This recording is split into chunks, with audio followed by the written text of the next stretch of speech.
മുസഫ Shabiya 12 Rosario food chef ഇന്ന് ഉദ്ഘാടനം ചെയ്യപ്പെടാൻ പോവുകയാണ്. അപ്പോൾ ഉദ്ഘാടന വേളയിലാണ് നമ്മളുള്ളത്. റൊസാരിയോ ഫുഡ് ഷെഫിൽ എന്തൊക്കെയാണെന്നുള്ളത് നമുക്കൊന്ന് കയറി നോക്കിയാലോ. വാ.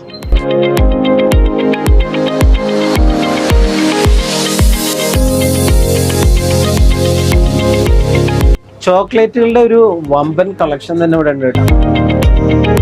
റൊസാരിയോ ഫുഡ് ഷെഫിന്റെ ഓപ്പണിങ്ങിന്റെ ഭാഗമായിട്ട് നല്ല ഓഫറുകളാണ്. മെയ് 10-ാം തീയതി വരെയാണ് ഈ ഓഫർ ഉള്ളത്. അപ്പൊ ഈ ഒരു ഓപ്പർച്യൂണിറ്റി എല്ലാവരും ഗ്രാബ് ചെയ്യുക. Don't miss it. ഒരുപാട് ഇമ്പോർട്ടഡ് ചോക്ലേറ്റുകൾ റൊസാരിയോയിൽ അവൈലബിൾ ആണ്. അതേപോലെ തന്നെ മറ്റുള്ള ഫുഡ് ഷെഫിലൊന്നും കിട്ടാത്തൊരു ഐറ്റം കൂടി ഇവിടെ ഉണ്ട്. ഈ കാണുന്ന കേശോ കാരമൽ.